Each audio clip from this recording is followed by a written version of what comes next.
তো বন্ধুরা, আজকের ব্লগটা কিন্তু অনেকই ইন্টারেস্টিং হতে চলেছে, জানো তো কেন বলো তো? আজকে কিন্তু আসবে আমার আব্বা, আসবে ভাই আসবে। তো শনিবারের হাটে গেছিলো।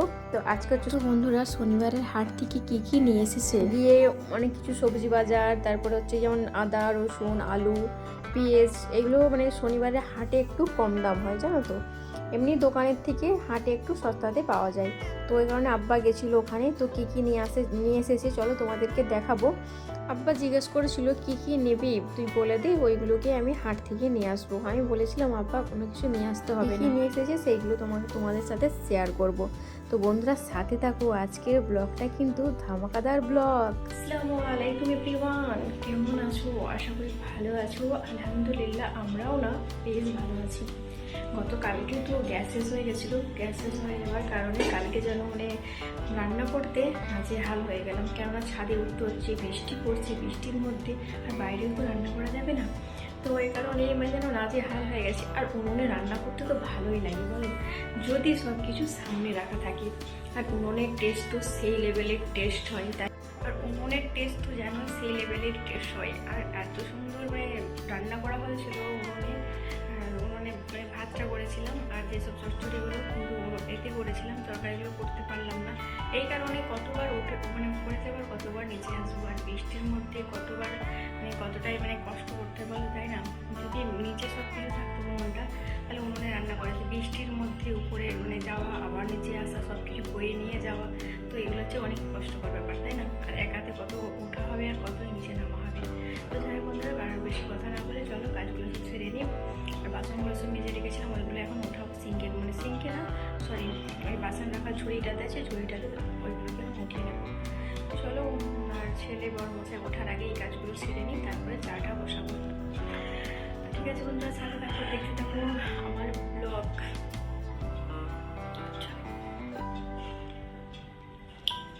তো এই যে বাসনগুলোকে ধুয়ে রেখে দিয়েছিলাম অনেকক্ষণ, মানে 1 ঘন্টার মতো হয়ে গেছে, জলগুলো অলরেডি ঝরে গেছে নিচে। তো এই কারণে এখন সব বাসনগুলোকে উঠিয়ে দেব।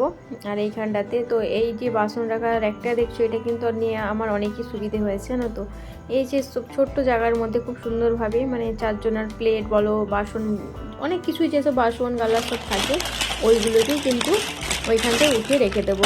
আর এই যে গতকালকে রাত্রে নিয়ে এসেছিলো বড় মতো টিফিন নিয়ে এসেছিলো।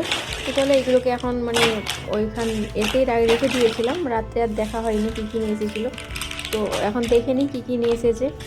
তো মাঝে মধ্যে তো মানে দুধের চা খেতে ইচ্ছে করে, ওই কারণে বলেছিলাম যে দুধ পাউডার নিয়ে আসবে। আর ছেলের জন্য বোনবিটা নিয়ে এসেছে। তো ছেলের জন্য জুনিয়র হরলিক্স আছে, তো ওটা এখনও শেষ হয়নি, আবার নিয়ে এসেছে এই বোনবিটা। তো যাই হোক, এইগুলোই সব নিয়ে এসেছিলো কালকে মানে গতকালকে রাত্রে। আর আমি যেটা দিয়ে হাঁড়ি পরিষ্কার করি, এই যে সাবানটা, এটা দিয়ে আমি হাঁড়ি পরিষ্কার করি। আর হচ্ছে গিয়ে তার জালি, এই তার জালি আর হচ্ছে এই সাবান, এই দুটো দিয়েই কিন্তু আমি হাঁড়িগুলো পরিষ্কার করি। এইগুলো নিয়ে কিন্তু বাসন মাজা যাবে না, বাসন মাজলে কেমন চিটে চিটে টাইপের হয়, জানো তো। শুধু হাঁড়ি মাজি এইগুলো নিয়ে। আর ওই যে ভীম সাবান দেখছো, ওতে কিন্তু বাসন মাজি। আর গতকালকে রাত্রে বলেছিলাম ঘুগনি রান্না করব, তো এখন সকালে একটু খাবো মুড়ি আর ঘুগনি। চলো, এসেছিলো সবজিওয়ালা, তো সবজি নিয়ে নিলাম। সবজিওয়ালার কাছে তেমন কোনো কিছু ছিল না, বললো যে বর্ষার জন্যে সবজি কিছু পাওয়া যাচ্ছে না, তো তেমন কোনো কিছু সবজি ছিল না। তো যেটাই ছিল ওটাই নিয়েছি, চলো। আর এখানে ভাত হয়ে গেছে। আর আজকে একটু সয়াবিন আলু রান্না করলাম। এই 2-3 দিন আগে একটা রান্না করেছিলাম সয়াবিন আলুর তরকারি। তো আজকে একটু সয়াবিন আলুর তরকারি রান্না করলাম, যেন আমাকে মানে খেতে ইচ্ছে করছিল, জানো তো। আমাকে একটু খেতে ইচ্ছে করছিল সয়াবিন রান্না, তো সয়াবিন রান্না করলাম। তো সয়াবিন রান্না করলাম, আর অলরেডি ভাত আমার হয়ে গেছে। আর এখন কিন্তু আমি অনেকক্ষণ পরই এলাম, এখন বাজতে যায় 11টা বাজতে 5 মিনিট বাকি, জানো তো। আর আজকে হচ্ছে গিয়ে মানে জুম্মা, তোমাদের সকলকে জানাই জুম্মা মুবারক। আজকের দিনটা হচ্ছে গিয়ে জুম্মার দিন, অনেক স্পেশাল দিন। কোরআন তেলাওয়াত করি আর হচ্ছে গিয়ে নামাজ পড়ি। তো জানাই, চলো সবজিওয়ালার কাছ থেকে নিয়ে নিলাম। কী কী সবজি নিয়েছি চলো তোমাদের একটু দেখিয়ে নিই। তেল ছিল না, নিলাম মশাল তেল। আর একটু তিল মাখা করবো, মানে তিল ভর্তা করে নেব। আর এদিকে অলরেডি ভাত হয়ে গেছে।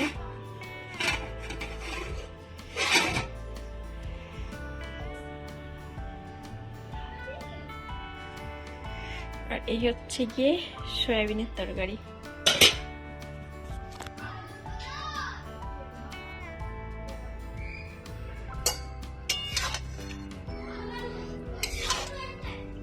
সয়াবিন আলুর হচ্ছে ফাইনাল লুক আমার। দেখো খুব সুন্দর কিন্তু সয়াবিন রান্নাটা হয়েছিল জানো তো, দেখতেও যেমন মানে সুন্দর লাগছে, যে খুবই টেস্টি হয়েছে দেখে মনে হচ্ছে যেন। তো আমি নিজে রান্না করি, নিজেই মানে করছি, কিন্তু খেতে সত্যিই কিন্তু খুবই টেস্টি হয়েছিল। বড় মশাই বলেছিল চিকেন মানে এইটা সয়াবিনটা যেন চিকেন রান্নার মতো সেন্ড করছে, খেতে বেশ খুব সুন্দর হয়েছিল। তো অন্যান্য দিন তো খেতে চাই না, বড় মশাই খেতে না কেউকে ভালো লাগে না, তো আজকে খেয়ে ও আমাকে রিভিউ দিল যে খুব সুন্দর হয়েছে সয়াবিন আলুর এই রান্নাটা। বলি যাই হোক, তুমি তো কোনো দিন মানে ভালো বলো না রান্নাকে, যখনই দিই ওকে বলছে খাবো না, ভালো লাগছে না, কিন্তু আজকে রিভিউ পেয়ে কিন্তু অনেকেই নিজেকেও মানে অনেকটা ভালো লাগলো জানো তো, আনন্দ লাগলো যে না খেয়ে মানে বললো যে ভালো হয়েছে বলে। তো যাই হোক বন্ধুরা, আর এই যে সয়াবিন আলুর তরকারিটা তো হয়ে গেল, তারপরে রান্না করব মিষ্টি কুমড়ো নিয়েছি, মিষ্টি কুমড়ো রান্না করব, মিষ্টি কুমড়ো। আর এই যে ছাদে মানে টবে লাগিয়েছিলাম পুঁই শাক, মানে কটা ডাঁটা লাগিয়েছিলাম জানো তো, ওই সেলিনা বোনের দেখে লাগিয়েছিলাম, তো খুব সুন্দর কিন্তু হয়ে গেছে ডাঁটাগুলো। তো ওইখান থেকেই বড় বড় সাইজের হয়ে গেছে পুঁই ডাঁটাগুলো, 4টে মনে হচ্ছে হয়েছে। ওই 4টে থেকে 3টে আজকে ওখান থেকে নিয়ে আসবো, নিয়ে এসে মিষ্টি কুমড়ো দিয়ে রান্না করব। আর দেখা যাক, তারপর সাথে থাকো, সবই তো মানে একটু একটু করে শেয়ার করব তোমাদের সাথে। তো তেল ছিল না, তেলটা বড় ছেলেকে দোকানে পাঠিয়েছিলাম, তো এই মাত্র নিয়ে এসেছে তেল। তেলটাকে এখন কৌটোতে ভরবো, এই যে কৌটোতে ভরে দিলাম। আর এই যে দেখছো মাংস রান্না হচ্ছে ওটাতে, মানে একবারে কমই মাংস হচ্ছে, মানে একবারে কম মাংস রান্না করছে, এই কারণে মানে ছেলের আবার মানে পুঁই শাক মিষ্টি কুমড়ো ওরা খাবে না। আর সয়াবিন রান্না করেছি, ওটাও খেতে পারে নাও পারে, কোনো ঠিক নেই জানো তো। চলো এখন যাবো একটু জানো তো, ছাদে যাবো। ছাদে কেন যাবো বলো তো, ছাদে খেয়েছে তো, ছাদে টবে যে পুঁই শাক লাগিয়েছিলাম, পুঁই শাকগুলো অনেকটাই বড় বড় হয়েছে, তো ওই পুঁই শাকগুলো এখন মানে উঠাবো, পুঁই শাক দিয়ে মিষ্টি কুমড়ো দিয়ে রান্না করবো। তো চলো পুঁই শাকগুলোকে নিয়ে নিই, টব থেকে খুব সুন্দর হয়েছে পুঁই শাকগুলো।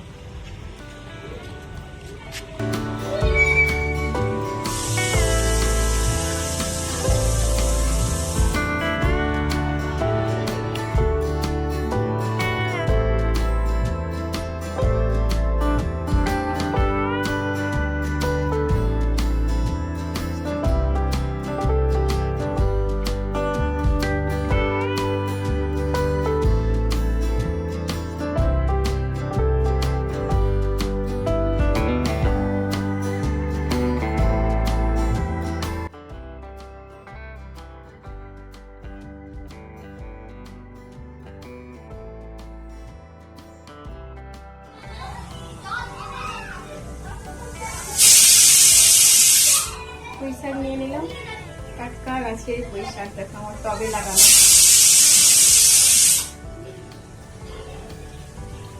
চলো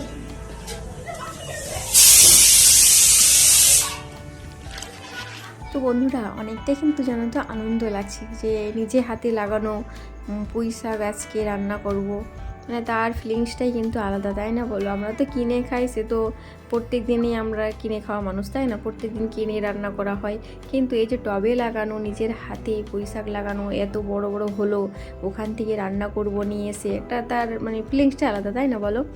তো যাই হোক বন্ধুরা, আর বানিয়ে নিলাম পুঁই শাক, মিষ্টি কুমড়ো, আদা রসুন সব, পেঁয়াজ আর সব কিছু পরিষ্কার করলাম, ছিললাম, আদা রসুনের পেস্ট করব এখনও।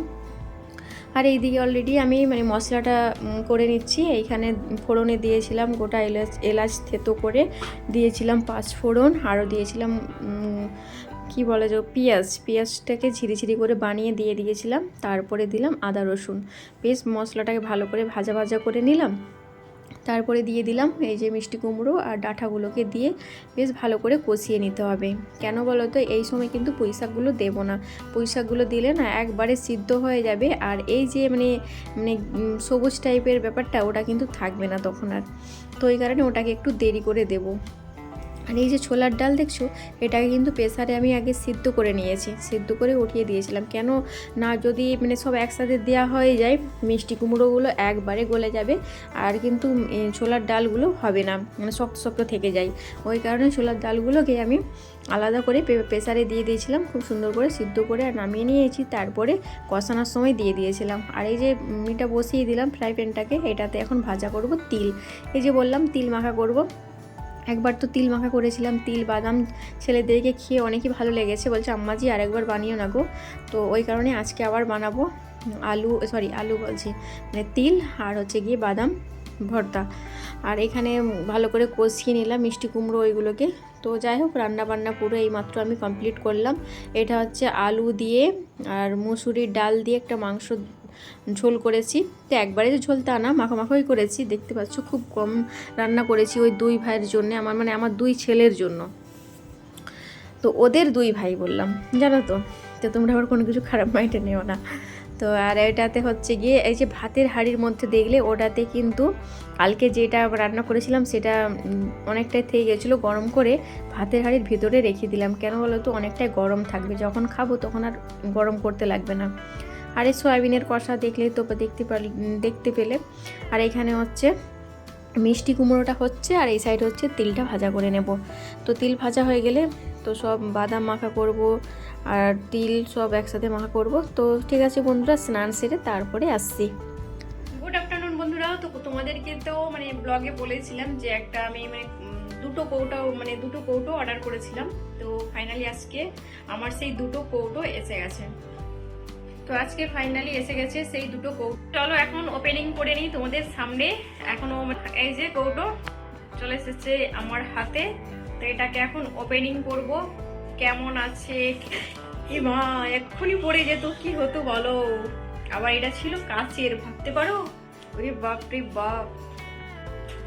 চলো ওপেনিং করে নিই, তারপরে আসছি কেমন জিনিসটা এসেছে দেখেই নিই আগে।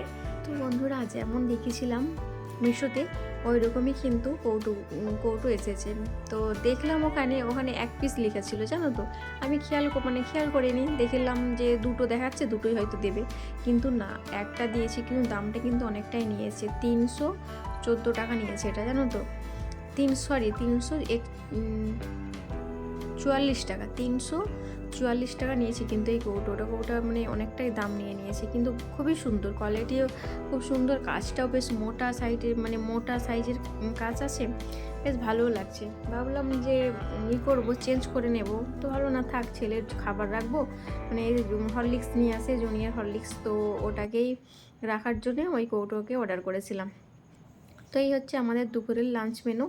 তো যাই হোক, ভিডিওটি এখানেই কিন্তু এন্ড করলাম।